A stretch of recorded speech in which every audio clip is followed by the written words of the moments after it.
Spoštovana Urška, kar rekla, prijateljica še iz mladosti, drugače tudi kolegica, spoštovani študenti, eno šolsko uro bo trajala predstavitev. Rada bi vam, jaz sem Milena Miliva Blažič, učim na Pedagoški fakulteti Univerze v Ljubljani, na oddelku za predšolsko vzgojo in oddelku za razredni pouk. Drugače sem pa šolana tukaj, primerjalno književnost in literarno teorijo. Vse, kar je bilo treba, sem tukaj realizirala. Poleg tega, da učim književnost, je ena izmed, kako bi rekla, eno izmed poslanstev, s katerim se recimo temu ukvarjam, ker sem se v književnosti srečevala in se še vedno srečujem s problemskimi temami ali temami nasilja nad otroci ali v slikanicah ali v knjigah za otroke. Mojca živijo, predi od spredi, to je prodekanica. In pravzaprav naši študenti na pedagoški so me včasih kaj vprašali v zvezi s kakšno problemsko tematiko. Pri problemski tematiki ni tabu tematike, ni tematike, ki jo mi ne smemo obravnavati. Samo pomembno je, katera perspektiva je. Na osnovi teorije Marjane Kobe, kolegice, ki je tukaj tudi doktorirala in je prva doktorica znanosti, je osnovno pravilo mladinske književnosti, ki je nekje do 15. ali mogoče 18. leta, da avtor zagovarja perspektivo otroka, pravice otroka, da je na strani otroka, kar je pravzaprav tudi v skladu z Almo, Astrid Lindgren Memorial Award ali pravzaprav z UNESCO-vo deklaracijo o otrokovih pravicah. In ker na fakulteti enkrat na leto obravnavamo to temo, sem se upala povabiti res sopomenko za otrokove pravice, to je Vlasta Nussdorfer, in bom malo kasneje dala besedo, ki je po izobrazbi pravnica, opravljala je veliko funkcij in trenutno upam, da bo ponovno varuhinja človekovih pravic. Upam. In kadarkoli Vlasta pride na pedagoško fakulteto, začnemo z Andersenovo pravljico Deklica z ožigalicami, ki je tudi njo motivirala. Jo je senzibilizirala v zgodnji mladosti za krivice in pravice, predvsem do otrok. In to je izhodišče ene izmed njenih knjig.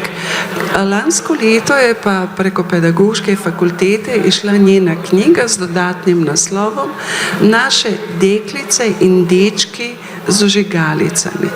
Namreč, kaj je v zvezi s filozofsko? Andersen je napisal 1800, če se ne motim, 45. Deklico z ožigalicami. Zaključek te pravljice je: otrok umre. Umira in umre. Lahko se marsikdo tolaži, da je mogoče šla na lepši, boljši svet. To je koruptivna pravljica ali antipravljica. Drugo pravljico je pa napisal Fjodor Mihajlovič Dostojevski, Deček pod božičnim Kristusovim drevesom.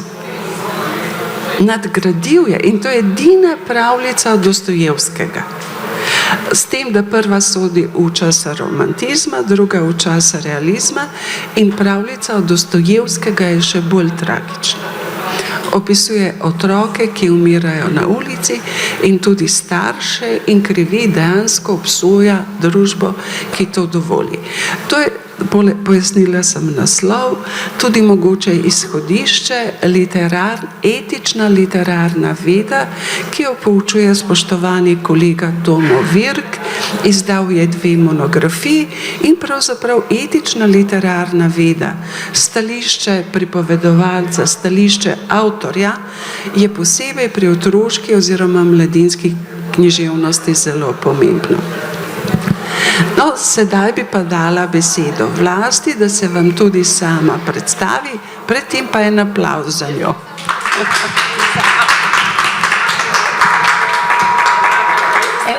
En Prav lep pozdrav v to posebno dvorano. Nisem prvič na vaši fakulteti, namreč profesor Milica Antič Gaber me je povabila pred mnogimi leti, ko smo imeli okroglo mizo na temo pravic žensk. Najbrž je bilo ravno tako v marcu, ki je poln praznikov namenjenih tudi ženskam. Vesela sem, da sem lahko ob taki priložnosti tukaj, sicer s to drobno knjižico, ki pa je polna mnogih sporočil. Sama sem svojo karierno pot začela na tožilstvu. Pred mnogimi leti sem imela veliko srečo, da so rabili nekoga na oddelku za mladoletniško prestopništvo. Torej začela sem se ukvarjati s tistimi, ki so po 14. letu, to je namreč meja kazenske odgovornosti, storili kakšno kaznivo dejanje. Temu se je pridružila celotna družinska kriminaliteta in spolna kriminaliteta. In tako sem v mnogih letih dela na tožilstvu spoznavala storilce najhujših kaznivih dejanj zoper življenje in telo, torej umorov, ubojev in seveda družinskega nasilja vseh vrst, pa tudi spolne kriminalitete, tako v družini kot izven nje. To je bilo kar dolgo obdobje, ki sem ga nadgradila z delom za društvo Beli obrod Slovenije. Namreč bila sem predsednica Društva državnih tožilcev Slovenije, potovala sem v Avstrijo k kolegom, ki so imeli Beli obroč ali Weiße Ring in uvozili smo ga v Slovenijo. Oni so postali naši botri in tako smo konec leta 2003 na Miklavžev večer tudi v Sloveniji dobili društvo, ki se ukvarja s kaznivimi dejanji in njihovimi žrtvami, ženskami, moškimi in seveda predvsem otroci. To je bilo pravzaprav kar posebno obdobje, kajti ob dopoldnevih sem bila državna tožilka, napredovala sem od okrožne do vrhovne, v vseh letih sem se ukvarjala predvsem s temi najhujšimi kaznivimi dejanji, ki jemljejo življenja, bodisi zares ali preko zlorab, ko otroci pravzaprav odrastejo v neke vrste žrtve za celo življenje. Popoldne pa sem pomagala na zelo različne načine, kajti Weiße Ring ali Beli obroč po slovensko je društvo, ki pomaga tako na področju pravnega svetovanja, psihosocialne in finančne pomoči. In ker po 2 letih delovanja ali letu in pol društva sem ugotovila, da bomo težko preživeli in pomagali žrtvam brez financ, imeli smo samo članarino pa kakšno skromno donacijo, sem v letu 2005 napisala knjigico Naše deklice z žigalicami. To je bila prva moja knjiga, ki je išla kar v 5000 izvodih, išla sta še 2 ponatisa po 1000, vse so bile prodane, danes žal nisem prve knjigice, ki je taka lepa, oranžna, ima deklico, ki je tukaj v paru z dečkom prinesla s seboj. Torej, ta knjiga je v Sloveniji odprla oči mnogim žrtvam. Začele so se prijave kaznivih dejanj, mnogi so spregovorili, tudi na pedagoški fakulteti, kjer nastopam, kot je profesorica Blažičeva povedala, enkrat letno, pa še enkrat pri bivšem dekanu Kreku, torej 2-krat, se vedno potem, ko predstavim nekatere zgodbe, pojavijo ljudje, predvsem študentke, študenti, ki pripovedujejo svojo zgodbo, zgodbo svojih prijateljev, prijateljic. In tako stečejo tudi mnogi kazenski postopki, žal, nekateri so že zastarani, kajti gre celo za dejanja iz njihovega otroštva, otroštva njihovih staršev, dedkov, babic, zgodbe, ki so nekako tlele v njihovih družinah, pa ni prišlo do sodnih postopkov, ljudje pa so zaznamovani, žalostni, žrtve celo življenje. To mi je dalo misliti, da je v Sloveniji potrebno nekaj narediti na tem področju.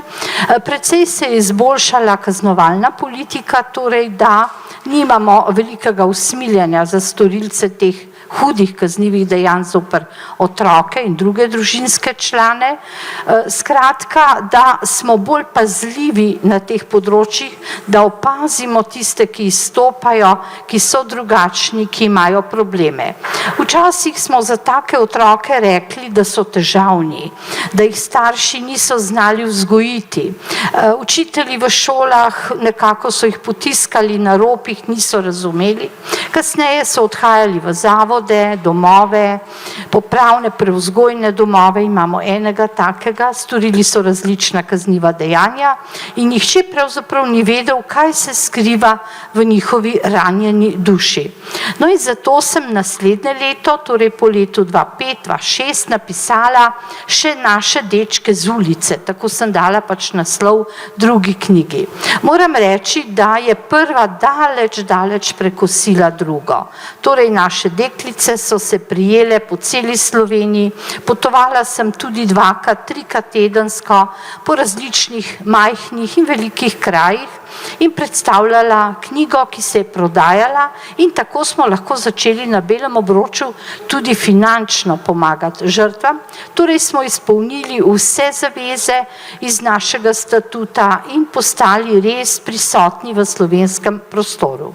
Potem so tekla leta, napisala sem še druge knjige, ta je že 16. po vrsti, išla je konec lanskega leta na knjižnem sejmu, mislim, da je pisal se 27. november 2024, torej že 16. knjiga, vmes so tudi drugačne vsebine, tudi moja avtobiografija, vendar na pobudo in resnično brez profesorice, ki je tu ob meni, te knjige ne bi videli nikoli. Ona me je začela lani zelo močno spodbujati. Napiši spet deklice z žigalicami. Ampak seveda sva razmišljali, da ne smeva krivice narediti dečkom. In ker bi bilo težko v 2 mesecih, toliko je bilo časa namreč samo, napisati kar 2 knjigi, sem združila 12 zgodb, tudi v prejšnjih je 12 zgodbic, v eno knjigo. Res, da so moški v manjšini, dečki, vendar se pa pojavljajo nekako v vseh zgodbah, včasih kot storilci, včasih kot žrtve. Skratka, pred vami je sicer drobna knjiga z velikim sporočilom. V njej so zbrane posodobljene zgodbe. Ne več tiste izpred skoraj 20 let, ampak tiste, ki sem jih nabirala v svoji dolgoletni praksi. Leta 2013 sem postala tudi varuhinja človekovih pravic za 6 let. Potem sem bila še svetovalka predsednika republike tudi za ta področja, tako človekovih pravic kot socialne politike in humanitarnosti. Torej, tukaj je združeno marsikaj, kar se tudi trenutno dogaja na področju otrokovih pravic, na področju žrtev in storilcev. Zdaj najbrž me bo Milena, moja prijateljica, vprašala še marsikaj v knjigi, zato bi tu nehala. Torej, imela sem res kar nekaj funkcij, vse pa so se navezovale pravzaprav na družino, ki je zelo pomembna, na huda kazniva dejanja. Zaključim s tem, da smo velikokrat po težkih umorih in ubojih v različnih družinah ugotavljali, od kje izvira pravzaprav tako maščevanje, da nekoga ubiješ, neke odrasle osebe, in ugotovili, da žal iz ranjenega otroštva.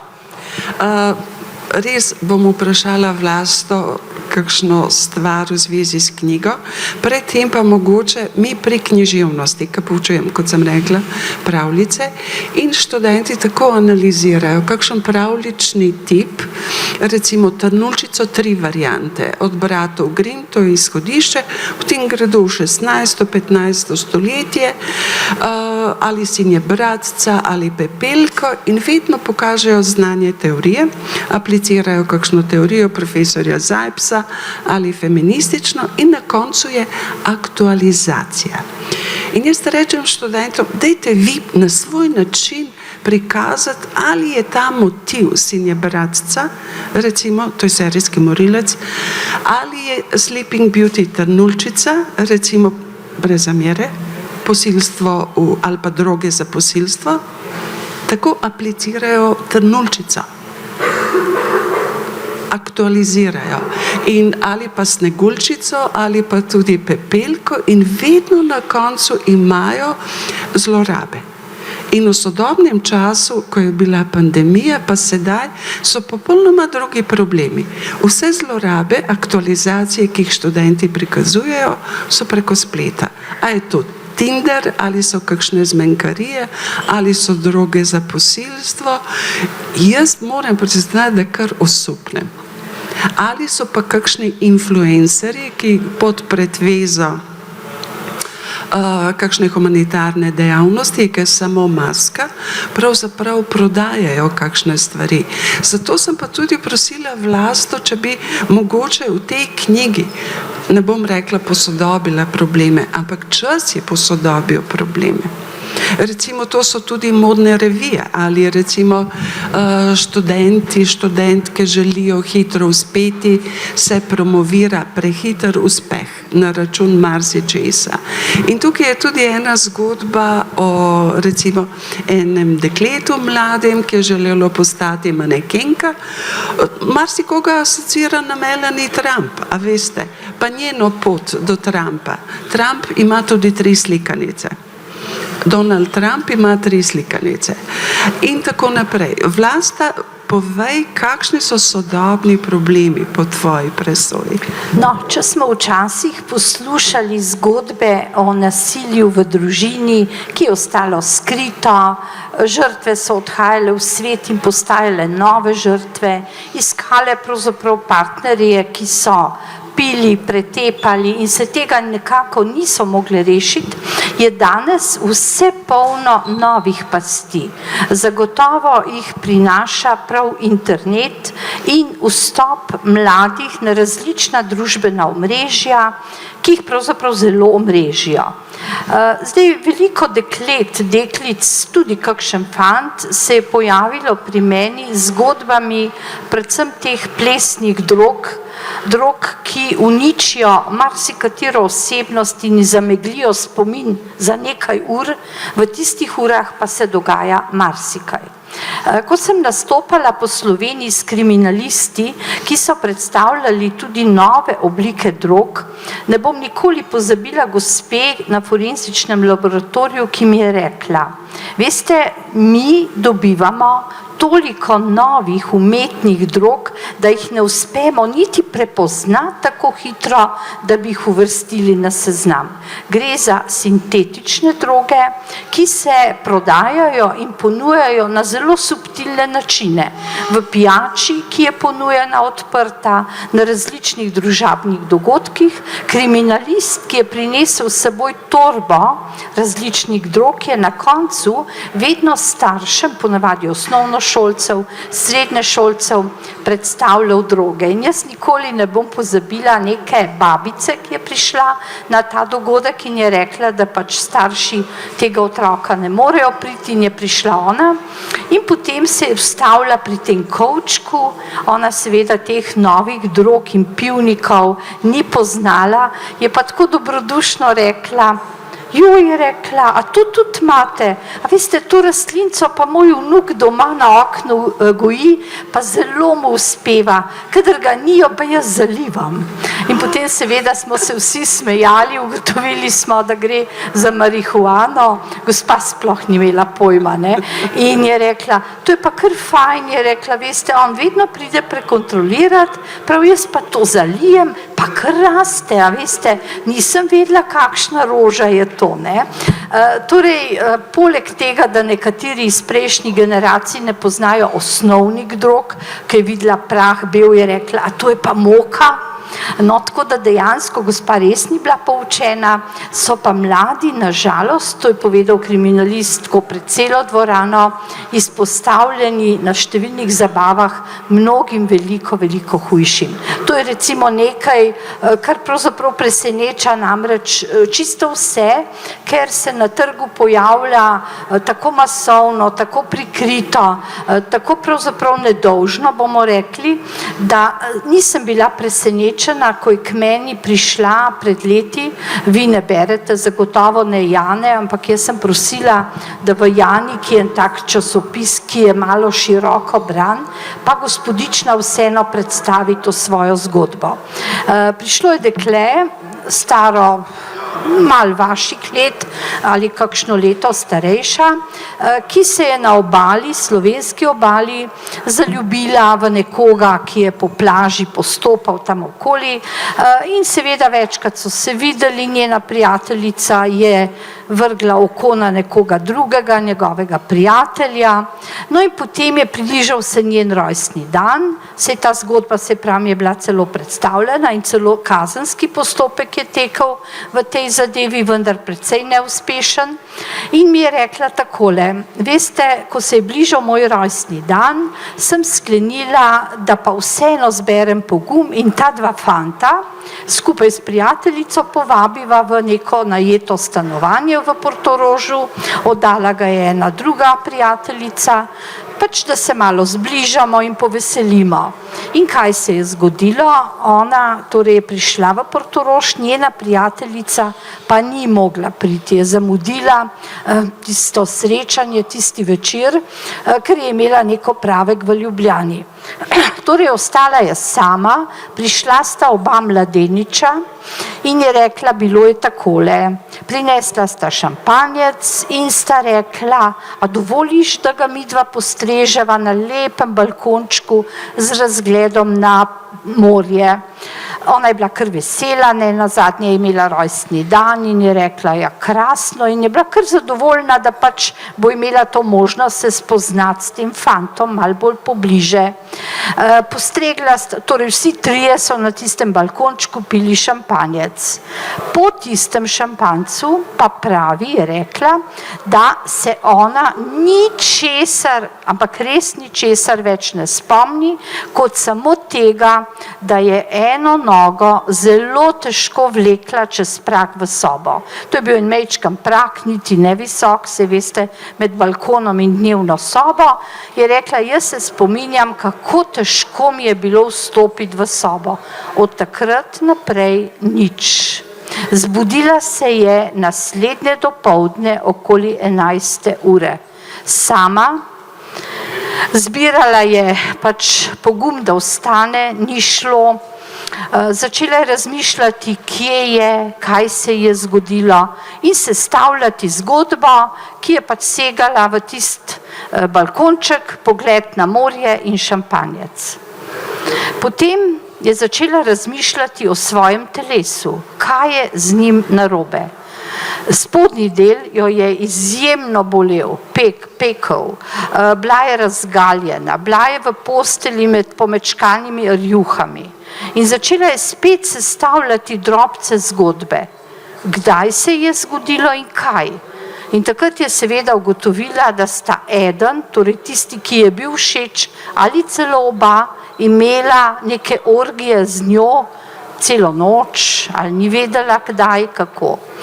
Zbrala je vse moči, da je poklicala v Ljubljano svojo prijateljico. Ta je prišla čez 2 uri, vsa pretresena, ta je še vedno ležala na tej posteli, začela je pripovedovati, da sta bila ta dva fanta, ki jo je kar dobro poznala, vsa imena, pa odkje sta bila, niso pa še bili par. Ne ona in ne njena prijateljica, to si je želela, ker je bil všeč. No, in potem, ko je prišla, sta ugotovili skupaj, da se je zgodilo tisto noč marsikaj. Ona ne ve nič o tem. Šli sta v Izolo, v bolnišnico, ker je bila najbližja. Tam je seveda delovala zmedeno, sesuta, pomečkana in je rekla, da je doživela zelo, zelo grd sprejem. Zato, ker so jo jemali kot mamilašico, kot neko dekle, ki uživa mamila, zdaj pa pride in kar neki bluzi in pripoveduje. Imela je tako slab občutek, da je prijateljica rekla, greva kar v Ljubljano. V Ljubljani se je pojavila na policijski upravi Ljubljana in povedala zgodbo, tako kot sem vam je res povedala. Vzeli so jo zelo, zelo resno. Vedeli so, da se je z njo tisto noč nekaj zgodilo. Nastal je torej tudi seveda zapis vseh teh njenih pripovedi od prijateljice in poiskali so oba fanta. Dobila je odvetnika v Ljubljani, sojenje je bilo v Kopru, vendar je drugi fant takoj pač ni bil niti v kazenskem postopku, ker se je sperma pri preiskavi ugotovila samo za prvega, tistega, ki je bil resnično všeč. Zagovor je bil, da je ona norela za njim, da ima ogromno prič, ki lahko povedo, da je vedno po Portorožu za njim gledala. To še nič ne pomeni. To, da ti je nekdo všeč, da bi z njim hodil, ne pomeni, da pristajaš na take dogodke. Drugi fant je rekel, da ko je videl, da gre med njima zares in da si ona noro želi tega fanta, je kar odšel. Sperme njegove torej ni bilo, za njega ni bilo postopka, ker ga prvi ni bremenil. Kaj je rekel prvi? Tisti, katerega sperma je bila najdena v njeni nožnici, povedal je, da je samo izpolnil neko veliko željo, ker je vedel in vsi so vedeli, da ga blazno obožuje in da je bila ona zelo voljna, zelo prisrčna, polna idej in da pač to, da se ne spominja, ni njegov problem, da je najbrž preveč šampanjca popila in da ni navajena na tako pitje in je izgubila revica spomin. Postopek je bil neizmerno mučen. Lahko si zamišljate, kako je ponižanje pravzaprav njeno bilo pred tem senatom, pričami, obdolžencem, odvetnikom, ki je postavljal neprijetna vprašanja. To je bil tak grd postopek, ki ni edini. Mnogo deklet ne prijavi ničesar. Kriminalist, o katerem sem govorila prej, je povedal, to je zdaj že nekaj let sicer, upam, da je stvar boljša zaradi osveščenosti mladih, ne zato, ker do tega ne bi prihajalo strani storilcev, ampak zato, ker so bolj previdni, pijejo zaprtih steklenic, pazijo na svojo pijačo, ne pijejo iz drugih kozarcev. Upam, da je tega manj, vendar on je takrat rekel, veste, tožilka, jaz sem bila takrat še tožilka, pravi, mi iz ljubljanskih lokalov vsak vikend odpeljamo veliko deklet, ki ne vedo, kaj se jim je zgodilo. Gredo na WC, so same, WC je zaprt, zaklenjen, vemo, da je prišlo do posilstva in do zlorabe, vendar ta dekleta ne vedo ne kdo, ne kaj, ne kako. Odpeljemo jih na pol mrtve v bolnico ali domov, o tem ne govorijo, ne pripovedujejo. Torej, če lahko karkoli povem, je to, da je treba biti v sodobnem času, ko se to dogaja, izjemno pazljiv v okolju, ki ga ne poznaš, celo na zabavah, ki so interne, na katerih misliš, da so tvoji prijatelji, pa to niso, kajti ko se to zgodi, nastopi velika težava, tudi s psiho teh žrtev. Imela sem dekle, ki je prišlo k meni iz maturantskega plesa v Grčiji, ne plesa, izleta, in sicer je povedala, da je zbirala pogum, ampak da je vseeno prišla, da pove, kako hudo je bilo za njo, ker se je ločila od svoje skupine sošolk in sošolcev in se družila z domačini. To je bilo izjemno všeč tisti večer, ampak končalo se je ravno tako, mislim, da je bil Iračan, storilec tega posilstva, tudi opita, ne veš čim in kako. Ampak ta je bila pa zelo bistra, sposobna in je pravzaprav zbrala toliko poguma, da je naslednje jutro šla in prijavila na policiji, kje se je zgodilo in kaj. In ker je bil očitno storilec precej nepreviden, so ga tudi našli. Torej, lahko bi najel stanovanje in zginil in nikoli ne bi vedeli, kdo je bil. Našli so ga, zaslišali, zaprli, ampak ko je prišla k meni, je rekla, veste, rabila sem par mesecev, da sem z močno psihoterapijo, zdravili, s pomočjo marsikaterega terapeuta predelala to žalostno zgodbo, izgubila bom letnik, letos ne morem na maturo in ne morem v šolo, ampak se je splačalo, da se naučim da nikoli več na ta način ne pridem v družbo neznancev in da se mi zgodi kaj takega. V tem primeru ni želela ponovno v Grčijo, da bi tam pričala in so ga izpustili na prostost, ampak k sreči je bila njegova družina tako bogata, da so ponudili veliko odškodnino. Nisem vprašala koliko, ampak ta odškodnina je njej pomagala vsaj do terapije, ker marsikdo nima niti denarja za terapijo. In je rekla, 1 leto bom izgubila, ampak pomagam si, starši mi stojijo ob strani, bi pa rada dekletom in fantom povedala, da ti maturantski izleti so lahko tudi podobni mojemu. In zato se mi zdi njena zgodba v sodobnem času zelo pomembna. Novo je tudi kraja identitete. Grožnje mladim, ki pošiljajo slike trenutnim fantom in dekletom, pa jih ti po končanju zveze pravzaprav uporabijo proti njim in jim uničijo življenje. Končala bom samo zgodbo mlade deklice, osnovnošolke, ki se je zapletla preko interneta z 19-letnikom. Ta 19-letnik je pošiljal številne prošnje za kakšne njene slikice. Začelo se je, da je oblečena, potem je bila delno slečena v kopalkah, zgoraj brez, spodaj brez, vse mogoče slike mu je naivna 14-letnica pošiljala. Potem pa je nekega dne želel srečanje v slaščičarni, točno določeni. Prišla je, naivna. Prišla je tja, v slaščičarni so bile samo ženske, pa en moški, star okoli 60 let. Tako je vstal in je rekel, moj Jan, ali ne vem kako mu je bilo ime, te čaka doma, ni mogel priti, jaz te peljem k njemu. Naivna je spet verjela. Šla je z njim v stanovanje, kjer je bil seveda gospod sam z njo, zahteval je spolne odnose in ji grozil s fotografijami, ki jih ima. In tako je hodila in hodila, kadarkoli si je zaželel, propadala, v šoli je postala slaba učenka, prej je imela 4, 5, potem same 2 in cveke. Starši so jo spraševali, kaj je narobe. Ona je vsak dan med glavnim odmorom odšla domov, odprla nabiralnik, ker je grozil, da če ne pride, bo poslal slike staršem. In to kakšne slike. Potem je grozil, da bo raztrosil slike okoli šole. Kadarkoli jo je kdo grdo pogledal, je mislila, da ima že kakšno njeno fotografijo.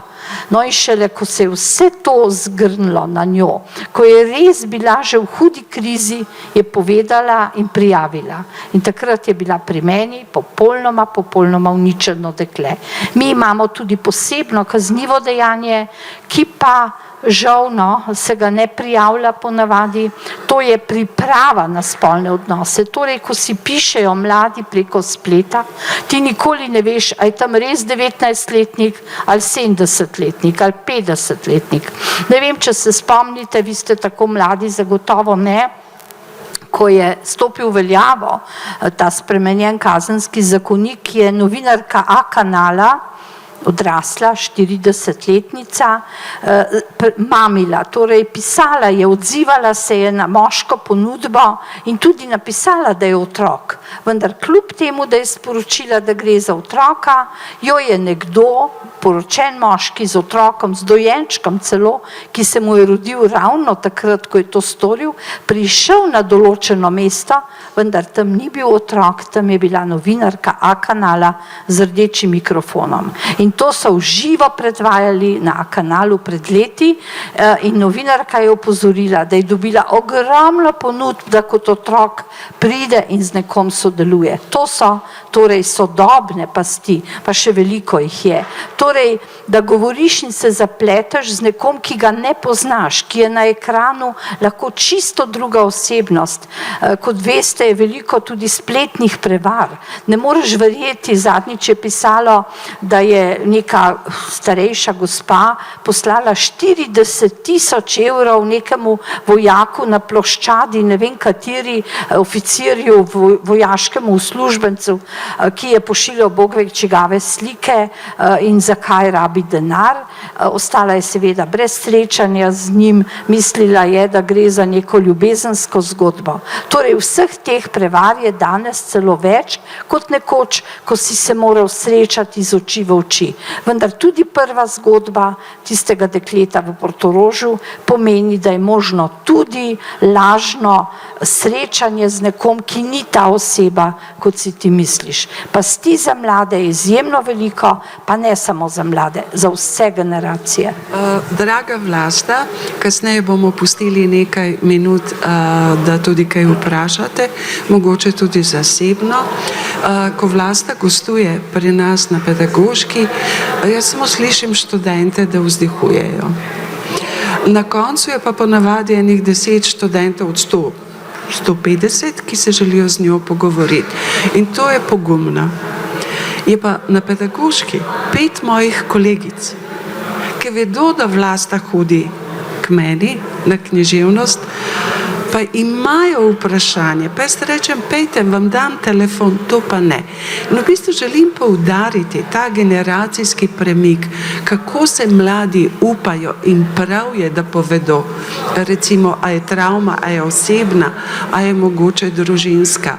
No, ko sem omenila te pravljice, pa sem rekla, da v 3. fazi se izjemno veliko književnih besedil, ki to obravnavajo, pa to bomo kdaj drugič.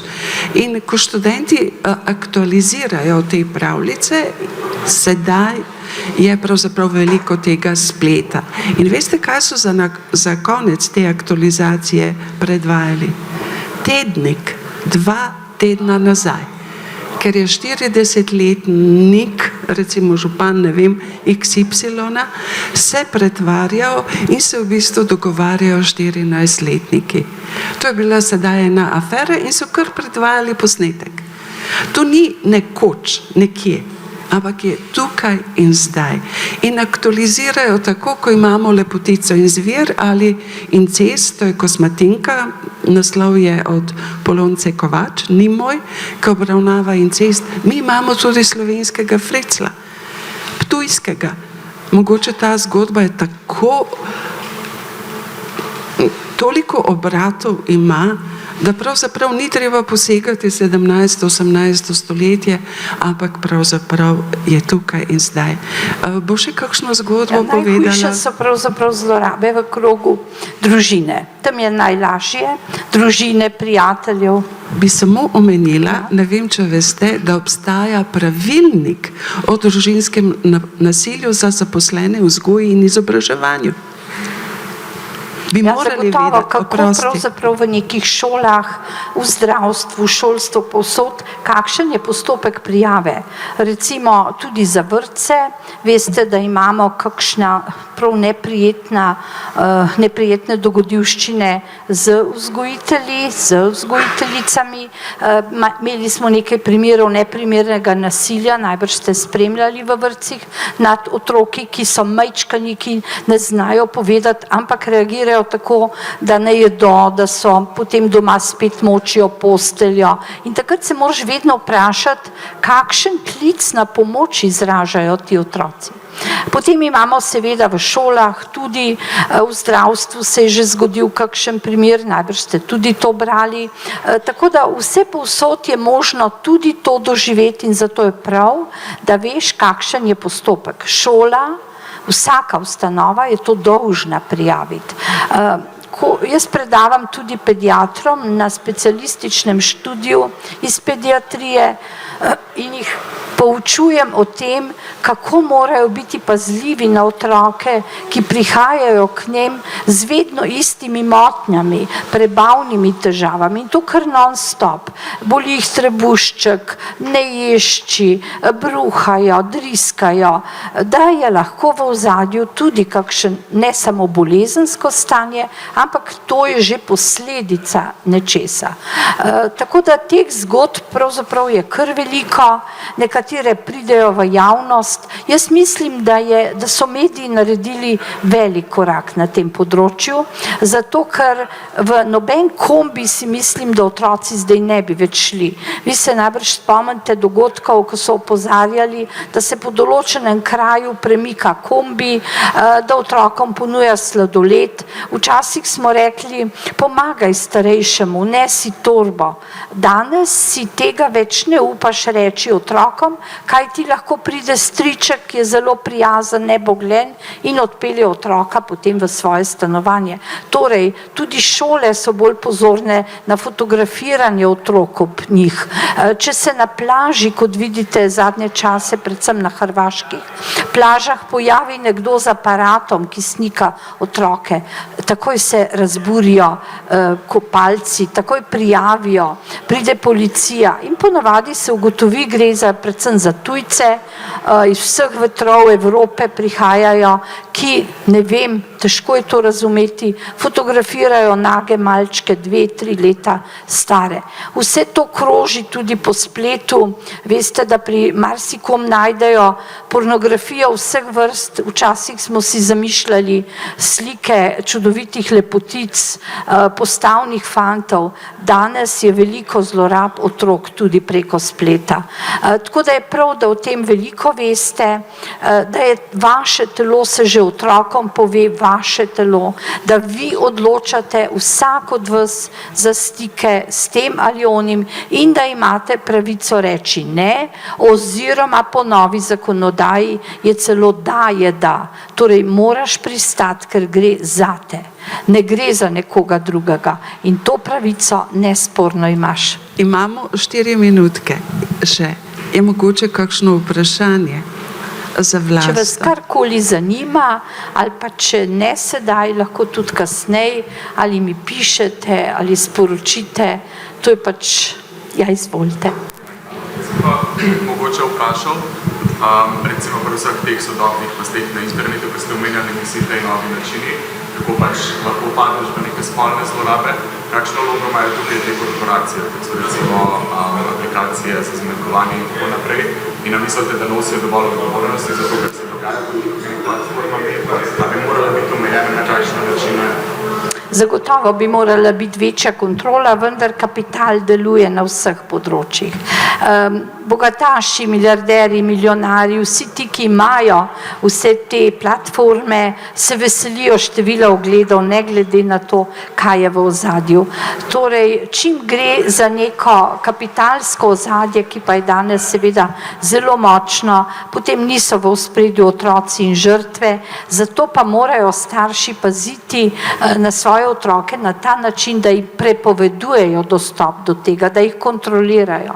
6-letnik, 5-letnik pravzaprav nima kaj delati na socialnih omrežjih, ne more imeti Facebooka, ne sme sodelovati pri tem, tudi pri gledanju vseh programov. Danes, kot vemo, mnogi starši ne vedo nič, njihovi otroci pa veliko. In včasih prav z grozo spremljam dojenčke, ki imajo čisto majhni, še hodijo ne v vozičku, čisto mirni so, ampak ko pogledaš, imajo telefonček pred sabo. Gledajo filme, gledajo risanke, pač na ta način starši imajo svoj mir. In tudi mamica, ki hodi v vozičku, ima pri sebi telefon, otrok je miren, tudi v lokalu, kadar vidim zelo mirne, ugotovim, da niso mirni zato, ker so ali bolni ali takega značaja, ampak ker se ukvarjajo s temi omrežji. Torej dejansko kontrola je premajhna in znanje staršev je ravno tako premajhno. Zato so poklicani pa vsi, tudi šolniki, da bi poučili otroke že od 1. razreda, kako ravnati s temi omrežji, kaj vse ponujajo in imeti tudi kontrolo nad njimi. A je mogoče še kakšno vprašanje? Če pa ne, jaz bi tako predlagala. Mi poskušamo na pedagoški upeljevati izbirni predmet otrokove pravice. Vlasta je napisala učni načrt že 15 let nazaj, sedaj je novi učni načrt in si srčno želim, da bi uspelo. Nisem pa prepričana, ker prej ali pa slej bo to postala obveznost, obvezen predmet za vse, ki se ukvarjamo z vzgojo in izobraževanjem, in čez čas pravzaprav bodo vsi, ki učijo ali se ukvarjajo z mladimi, tudi starejšimi, morali imeti certifikat. Vlasta, povej kaj lepega. Za konec, vseeno. Zunaj bo kmalu sonce in želim si, da bi sonce sijalo tudi vam mladim, da bi bili tako dobro osveščeni o vsem, da ne bi nihče izmed vas postal žrtev. Če se mu je kaj hudega zgodilo, se pa da tudi pomagati. Nikoli ne smete obupati, vedno so rešitve in temu so namenjene tudi te pravzaprav zgodbice, ki niso prave pravljice, ampak so živa resničnost. Ker vztrajate, študij imate lepo vam je tukaj in upam, da boste v bodočnosti tudi tistim, s katerimi boste delali, nudili trdno oporo, če vas bodo kdaj rabili. Hvala.